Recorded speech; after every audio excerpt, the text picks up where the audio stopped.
Is it recording? I think it is. Yeah, it is. Oh my gosh, I'm sorry. Okay. First Zoom meeting after John Maxwell call, the April John Maxwell call. Looks like I literally just did that on the 10 growth environment points. Assess yourself on a scale of 1 to 4. I don't know if we all want to share how we assessed each point. Yeah, that'd be good. I can share how I did mine. So for the number 1, growth environment is a place where others are ahead of you. I rank myself as a 2, fair. I don't like it when others are ahead of me, and I need to learn that people are gonna be. And I feel that I should be farther along than I am. And the fact that I'm not sometimes makes me disappointed in myself. So I know that's one thing I really need to work on. Basically, who's at the head of the class? You're at the head of the class, you're in the wrong class. So basically, instead of wanting to be the best, I have to follow the best and kind of do what the best are doing instead of trying to reinvent the wheel. That was my number 1. For number 2, you're continually challenged. That I rated myself poor because, a 1, because I'm not challenging myself, which I need to be doing more of. Now that I'm kind of getting out of my tired phase of my pregnancy, I'm going to be able to really apply all this stuff more and challenge myself more and be consistent. So I did that a 1. I think that's where I'm the weakest because I don't challenge myself at all. And my focus is always forward. That's something I rated myself as a 3. I think that's something I'm good at. I'm always looking forward, trying to improve, trying to find ways that I can get better. For atmosphere is affirming. I did that fair also. I can be pretty negative on myself, and that's something I'm working on. And the you are out of your comfort zone is absolutely a 1. I don't ever push myself out of my comfort zone. And when I was doing really, really well 9 months ago, I was pushing myself out of my comfort zone, which I'm just kind of happy with how things are and just kind of sitting there. But hopefully now that I'm back to being more normal, I can push myself more in my comfort zone. For you wake up excited, it's getting that way. It's good now. 2 weeks ago, I would say I was probably fair because I would wake up exhausted, but I'm finally starting to feel more like myself. Failure is not your enemy. That's obviously a 1 for me. That's poor. I always judge myself too harshly and feel that I'm failing myself, failing my team, and that's another one I really need to work on. For others are growing is a 2.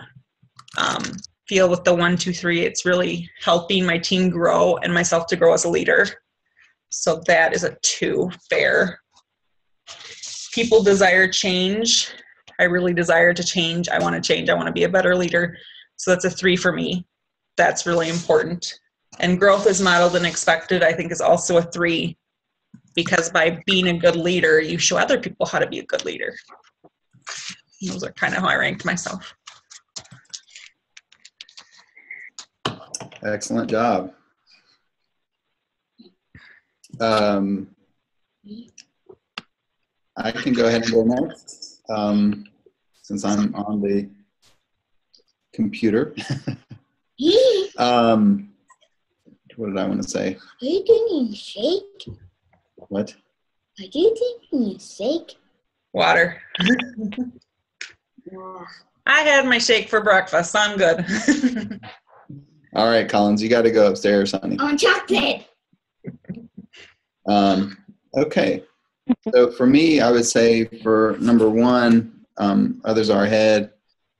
Gosh, that would probably be a 3. I try to put myself in situations where I can be around people who are ahead of me. But obviously that's tough in this.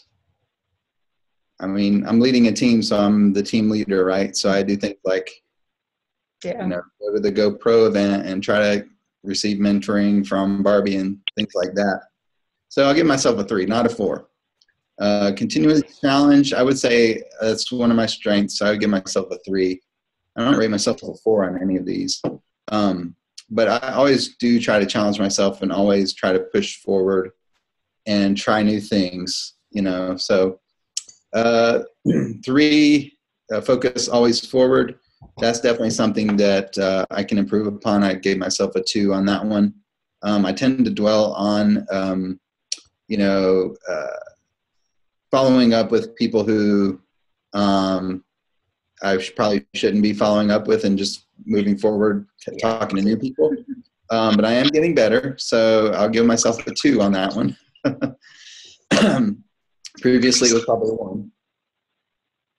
And the other thing is I am always focused on my goals and trying to figure out what my next goal is going to be and things like that. So atmosphere is affirming. I give myself a 3 on that one. I think I always have a positive attitude and try to keep everything positive within my team.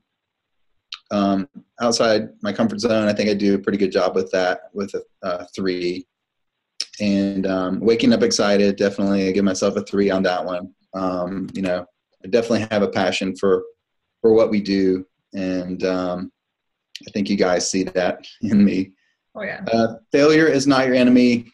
I've been doing better with that, so I give myself a 3 as well. I don't know if you guys noticed the other day, but I posted in our group, that I failed. I didn't make Success Club 10 last month, et cetera, et cetera. So I tried to take some of what John Maxwell taught us and help others understand that I fail as well, and I'm not sitting at the top of the mountain, and I miss my goals sometimes as well. So I felt so bad doing Success Club 4 that I didn't post about it at all, because I felt like I was a failure as a leader because I didn't hit Success Club. And when I'm hitting Success Club, it's kind of disheartening not to. Yeah, it is. But John Maxwell would tell you to Right. share that with your team, because and I should have, yeah. Yeah, they need to see that you're failing as well. I think you do need to find a balance between that, though, because Right. you don't want to just to me, you don't want to demoralize everyone and just show how you're failing all the time. But at the same time, you don't want people to think that you're sitting on the top of the mountain. Others are growing. I would say I rate myself a 2 on that one. Definitely my team, the whole bomb squad coaches are really taking off and growing, and I'm actually learning from them. Others on the team, not as much, so that's why I give myself a 2. And people desire change. I would say a 3 on that one. I think we have a lot of people on our team who desire change. And then growth is modeled and expected. I gave myself a 3 on that one. I think we do a pretty good job with that as well. So, Michelle, do you want to share yours with us? Yeah, I'll go through my list. On the growth environment, I put myself at a 3 on that. I think I try to do a pretty good job of keeping myself in an environment that contributes to my growth. Continually challenged, I give myself a 3 on that. That's kind of one of those areas that I've definitely improved on since the Denver John Maxwell event. And so I'm always looking for my next challenge. Focus forward, I give myself a 3 on that as well. Of course, I used to be, I always used to focus on what I didn't do right.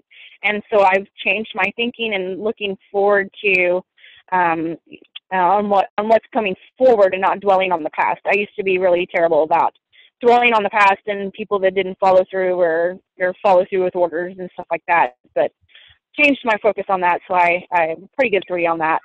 The atmosphere is affirming. I give myself a 3 on that. Getting out of my comfort zone, that actually is probably one of my weaknesses, so I'd say more of a 2. We find ourselves getting drugged back into our comfort zone every now and then, and I have to catch myself and remind myself that that's not really where I need to be in order to grow. So I can still use some more work on that. And getting up excited, that's probably one of my strong points. I get up pretty excited every morning. and have a look forward to every single day. And so I give myself a 4 on that. On failure is not your enemy, I give myself a 4 on that. I've learned to take failure and learn from failure and not to dwell on it, because you're going to fail in order to move forward. So I think that's one of my strong points. An atmosphere where others are growing. I can probably use some more help on that area. I give myself a 2. Desiring change, probably moderately, probably about a 3 on that. And then where growth is expected, probably a 3 on that as well. So I'm kind of in the middle. It's when you go through the list and actually look at your numbers, you kind of figure out, those are my weak points and those are my strong points. And so that was kind of a good exercise to do. Yeah, I thought it was good too, to actually think about, I don't know, and try to really be honest with yourself. I think is hard. Yeah. One thing I wanted to share is, about focusing always forward.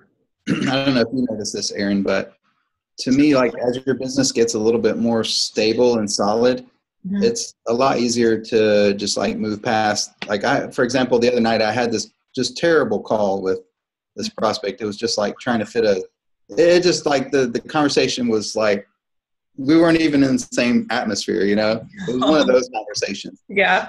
And so it's just like, now that my income is like pretty stable, I almost feel like it doesn't matter if that prospect signs up or whatever. It's not, in the grand scheme of things, it doesn't make a huge difference. I just keep moving forward incrementally. So do you notice that, Aaron, as well? I think that I'm a lot more choosy with the people that I want on my team, or the people I even want as challengers, because if they have like 50 million excuses, I'm not sure I really want them in my group, because they're going to make excuses and bring everybody else down. Right. You've been there and done that. You've had those people join and quit. Right. And your income is pretty stable from week to week anyway. So It's just like, why bother? So so that's my point, is that as your business gets more solid, that becomes less of an issue, which is really good. Right. Because whatever, like 3 years ago, I've just signed up anybody. I don't care if they're going to quit, what they're going to do. And obviously you're not being selective and you're just trying to get bodies, and that's not how it should be. Yeah, exactly. Which maybe is why it's Success Club, but that's okay. It's not the end of the world. Right. And I think that I remember when John was telling us about, you need to be spending 80% of your time with 20% of your people. Mm-hmm. And that's what I always try to keep in my mind, is I want to spend my time on those that it's going to be worth my time to spend with them. So with that kind of thinking, that totally changed my thinking, because before, I was always chasing them down and trying to convince them to do it. And I mean, oh gosh, it just takes so much out of you, and it's such a waste of time, because if they're not in it for themselves, they're not excited to do it, there's nothing you can do about it. And so that really helped me to change my thinking, because if they're willing to put in the work, then I'm willing to be there for them. And so I don't get so hung up on people that don't follow through or don't end up buying a pack or whatever.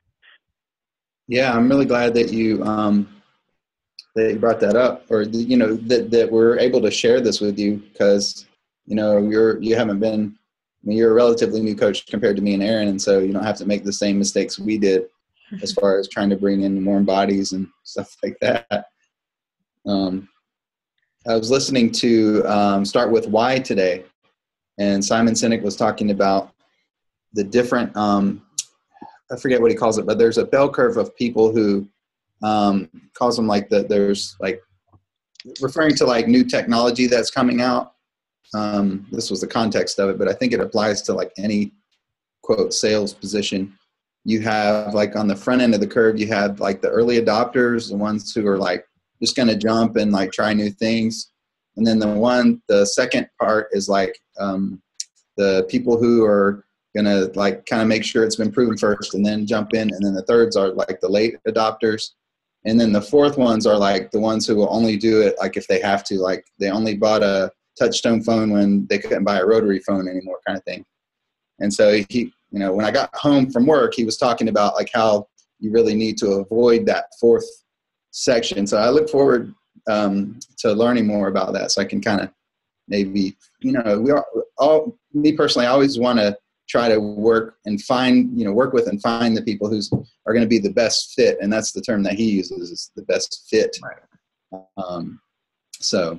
I mean, because I have tons of coaches that go in and out of active all the time and pretend and say they want to do stuff.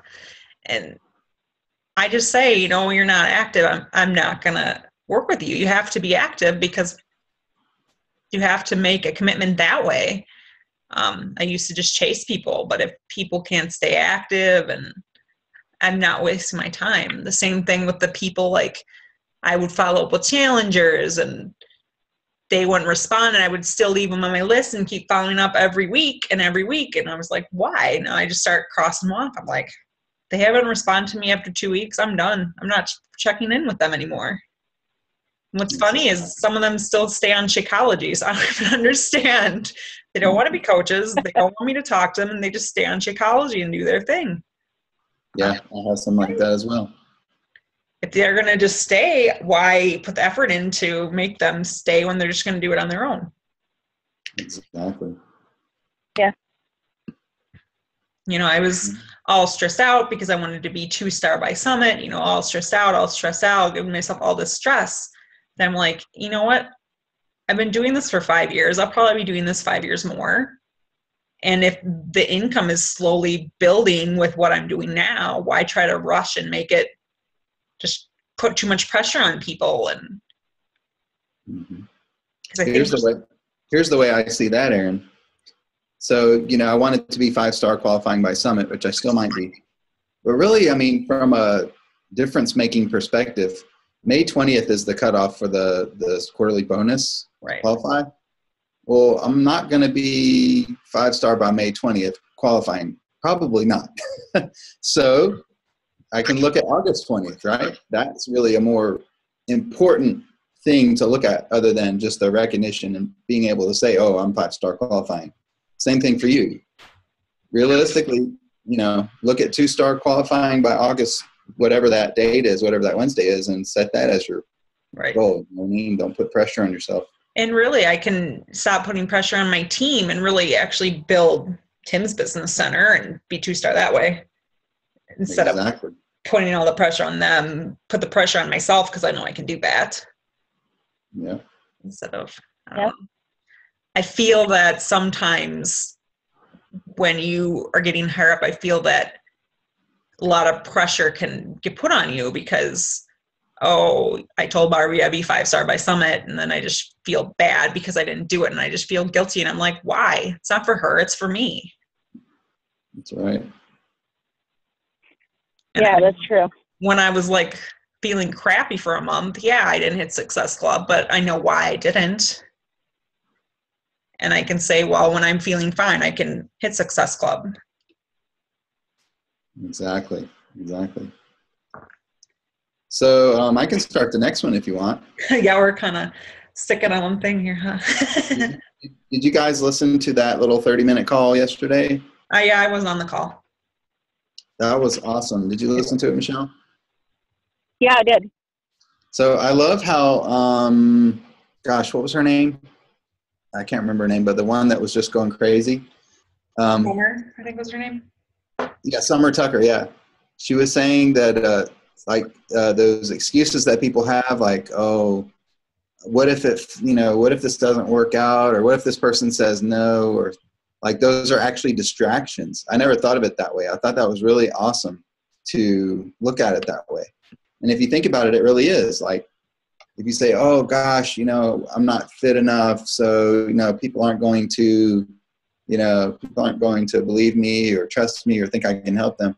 Really, I mean, you could think of that as a distraction, because you're really wasting that's a limiting belief. That's something that's just in your head and not necessarily in your prospect's head. And, you could be thought of as just a distraction, because it's really preventing you from moving forward and reaching your goals. So I thought that was awesome. And that's something that a lot of my coaches deal with, you know. There's a particular coach here in Atlanta who is pretty overweight, and she's just kicking butt, man. She's just tearing it up. I mean, she's an awesome leader.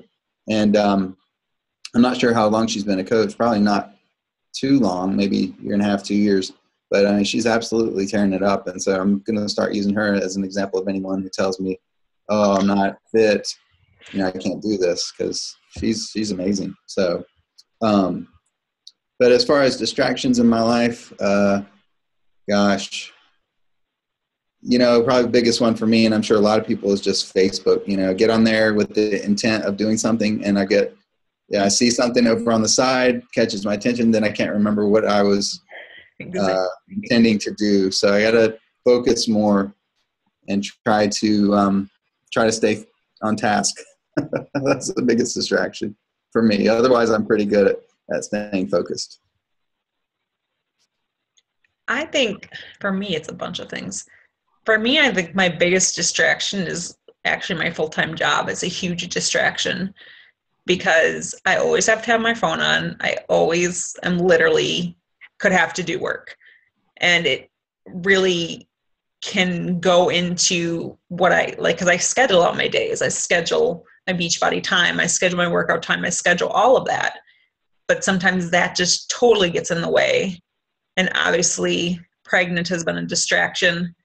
And I think the biggest thing for me that has always been a distraction is that I cannot hit that goal weight. And I just beat myself up over it and say, well, if I can't hit my goal weight, why would people want me to coach them? And that's absolutely ridiculous. I know it's ridiculous, and I still have thought it for like 5 years. And it's absolutely ridiculous. And that's my hugest distraction. It's like, well, now I'm this pregnant lady, and who's going to want me to coach them? But then there's like 2 other Beachbody coaches that are having twins. And I'm like, well, why do I feel so bad? Because they're all kind of using it to an advantage. So now that I'm feeling more normal, I'm going to kind of copy what they're doing and kind of use it like that. Yeah. So that's always been my distraction, is never haven't been able to hit my goal weight. That's huge for me. I think the first 2, you can't really get over. Like, I mean, those are not, I mean, you can't change those, right? But the third one, I mean, just to me, like, you're an amazing leader, you know. You've got 5 years of experience under your belt doing this, and look where you are. I would have a lot of confidence in yourself to, think of yourself as a leader. Plus, I'm halfway to where I need to be to quit. So that's another thing. And I keep just thinking of the negative and not how far I've come. And I mean, to get over $1,000 a week consecutively for like 6 weeks is huge. I mean, that's huge. And it shows people, if you stick with it and don't quit, what can really happen. Because I literally was gone for 3 years. I didn't do anything.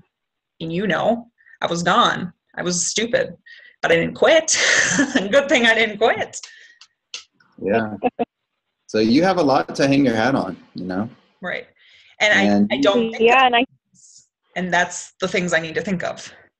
Yeah. And you've made it further than 99% of the people in this business. You've made it further than them. So even more than that. My husband has to remind me all the time, which is kind of funny. Yeah. Because he's the most negative person there is. Don't tell him I said that.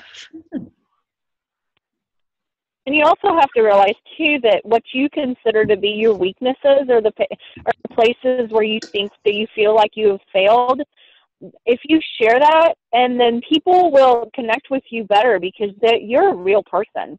And I mean, it's not, these programs, it's not just everybody who goes on them is going to lose all this weight and be in perfect shape.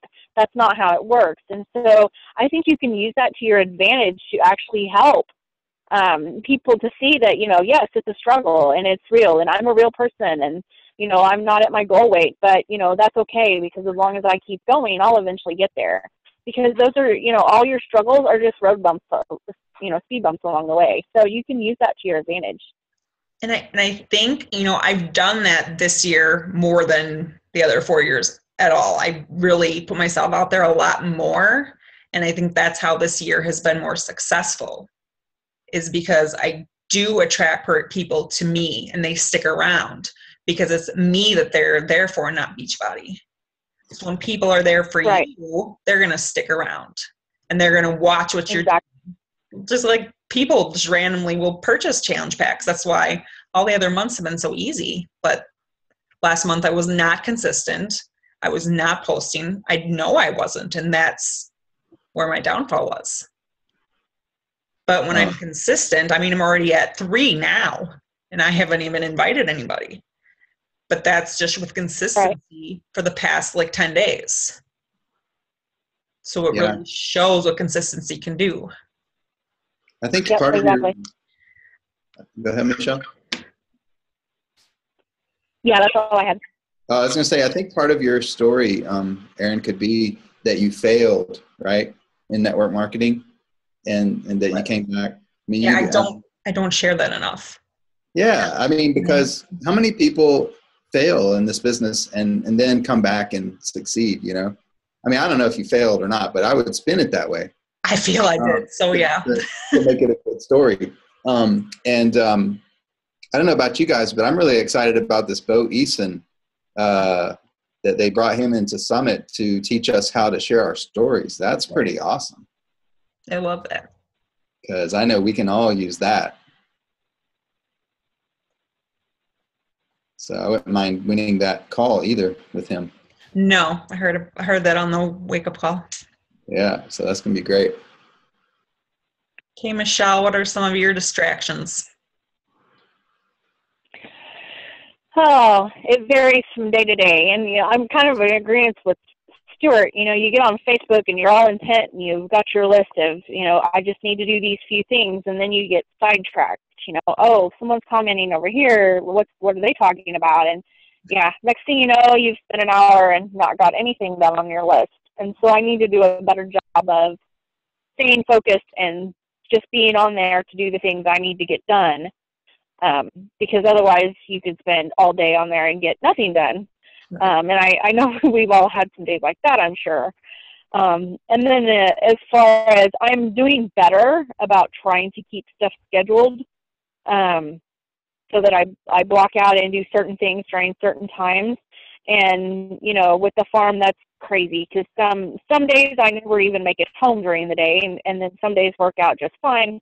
But I try not to get too hung up when things kind of get thrown out of whack. And, you know, if my son, he's being really clingy one day and I don't get as much done, then I don't dwell on it. I just think, okay, I just reschedule for tomorrow and just, you know, try to plan out my next day better. Because otherwise I know before I was really bad about, you know, if my day just went totally crazy and I got nothing done, and I would dwell on it.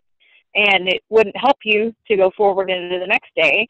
And so I've done better about, you know, done better about that. You know, okay, so today didn't go so great, you know, start over. Tomorrow is always a do-over. So I try to focus on that. And, you know, I know Stuart, I guess, well, all three doing the RPM program. And so that couldn't have come at a better time because, wow, that's really opening my eyes to some things that I've never really sat down and thought about. And so, yeah, I think that is perfect timing for me, especially on that. Mm-hmm. Awesome. One of the things that I do to kind of minimize those Facebook distractions is just make little mini to-do lists, right? You know, and I need to do more of that. Because like I said, that'll prevent me from just going on there and even forgetting why I went on there in the first place. So that's just a little tip if you haven't tried that. Okay, the next one. Who brings out the best in me? How do they do it? Well, I think for me, really it's my team and my husband really bring out the best of me, because when I'm feeling super negative about something, my husband can totally bring it out because he knows exactly what to say to make me realize that I'm being completely silly. Like when I'm was crying. I was crying about not hitting Success Club. I'm like, no, we're not going to get the $600 on the cruise. It's like, well, you have to think about it. We haven't paid anything for the cruise yet. To think about that you've earned all the money to pay for the first quarter so far, and your income is stabling out and all these things. And he just totally knows exactly what to say to make me feel better. And then my team makes me feel better because they, as always, tell me that I'm a good leader. So when I'm thinking I suck, I feel better. And my kid helps me a lot too, because he always, even at 8, he always looks at the positive and he's like, but you've come so far, and everybody knows you're the Shakeology lady at school. That's all that matters. I'm like, okay. That's awesome. So, yeah. Okay, who brings out the best in me? I would say last year it was Barbie, but I haven't been working with her so much this year. So it's really, I think, my success partner, Johan, definitely does, just by the fact that we bounce off ideas from each other. And, almost every time I, have a call with him, I think of something new, some way I can improve what I'm doing, and some kind of new ad I can try, or new something or another. So new way to motivate my team or work with my team, train my team. And then the other is probably just my team allowing me to mentor them, giving me that positive feedback and challenging me with their questions. And, even just today, one of my coaches was asking me for help, and, I kind of went off and did this little project for her. And like, it really, I learned a lot in the process just by doing that. So I was thankful that she asked me. So. Johan's pretty awesome, because when we all went to Super Saturday, it was so fun, and I forget how much fun it is to hang out with you guys. It was really fun. Cool. What about you, Michelle? Oh gosh, probably for me would be like the members on our team, as far as watching what they're doing, and they help to motivate me, I guess, when I see them doing things or trying new things or giving suggestions. Then that helps to keep me motivated and keep new ideas and new goals for myself. So I kind of feed off what everybody else does. It gives me extra energy that way. Right. And probably from like my customers that I've helped through like the clean eating challenges and stuff like that. I guess there's nothing better than nothing makes you want to keep doing this more than when you have a challenger go through the 7-day challenge and be all excited and want to learn more and want to do more. And thank you. Actually, thank you for spending your time helping them. So I think I use, our other team members and my customers, I think, for it really helped to keep me moving forward. But who do I bring the best out of? And how do I do it? For me, it's really my customers, because and every little success that they have, that they share, is partially because of me. And the thank yous are great. And to know that before they really trusted in me and finally bought into the challenge pack idea, and they really say thank you and tell me that I make them want to do better. And I think that's just by being there, giving them the kind of support that they want, because I will ask them what kind of support they want. I think that's huge. And I think that's how I've kept most of my challengers on Shakeology, because really, really focusing on what they need and what I can do to help them get where they need to be. Because a lot of them haven't ever been pushed, haven't ever been given support. And before I would just have challengers and I would just like, whatever, I'd put them in a group and I just, whatever. That didn't work so well. And I didn't get very many thank yous then.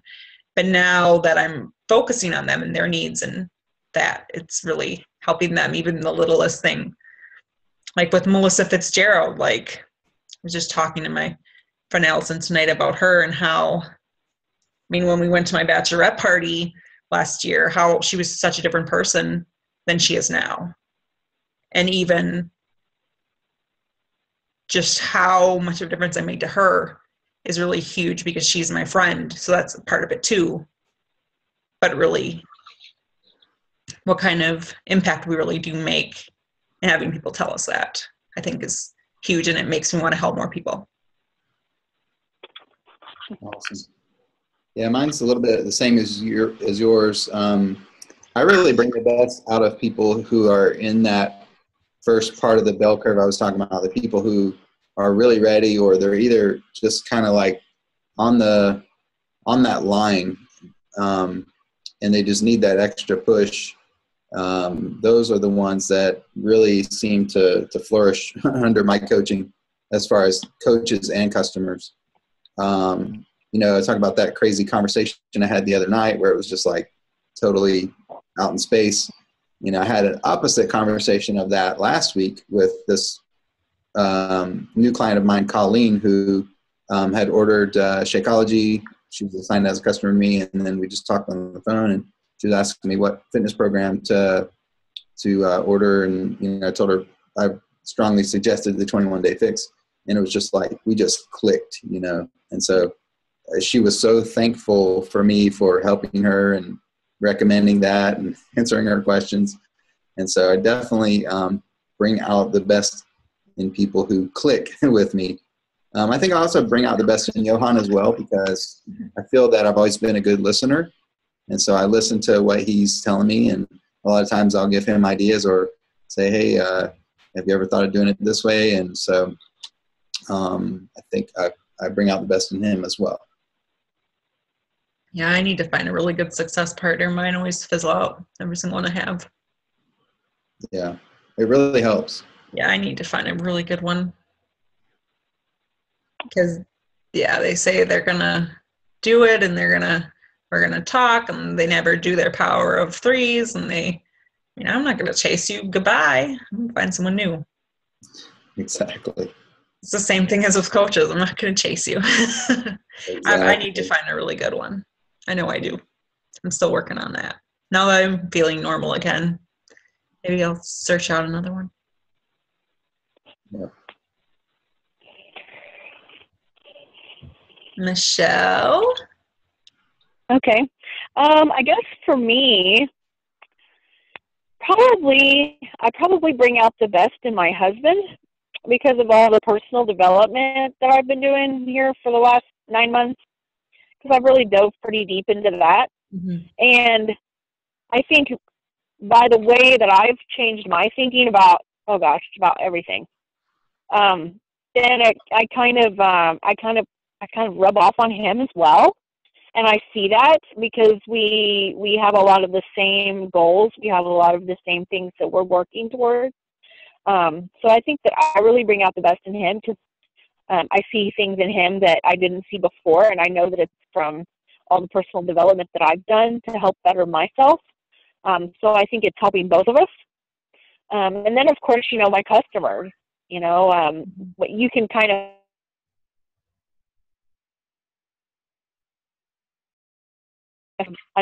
get to where you understand them and know their why, and you kind of know how to push them or where to push them or to remind them of their successes that they've had. And so you can I always like to tell my customers that I'm going to tailor, the help that you need for what you need to get to your goals.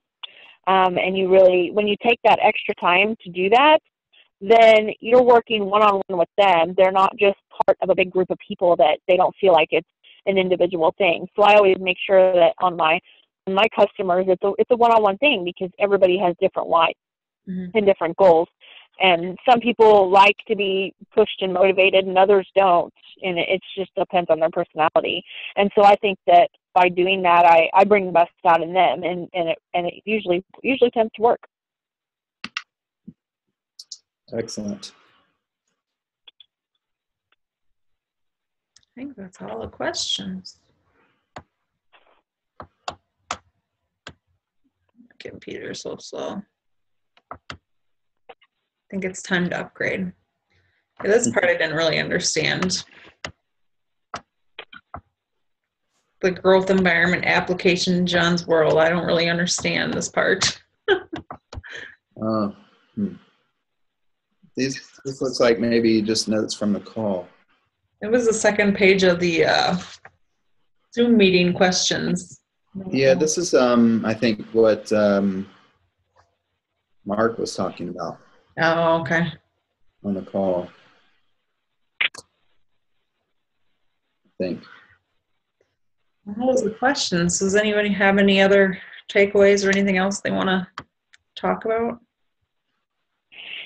I don't think so. This was a great call. I'm really enjoying this John Maxwell program, and that little 30-minute call yesterday was pretty awesome. I didn't even know those calls would be taking place. That was a nice added bonus. I think they said they're going to be the first Monday of every month at that time.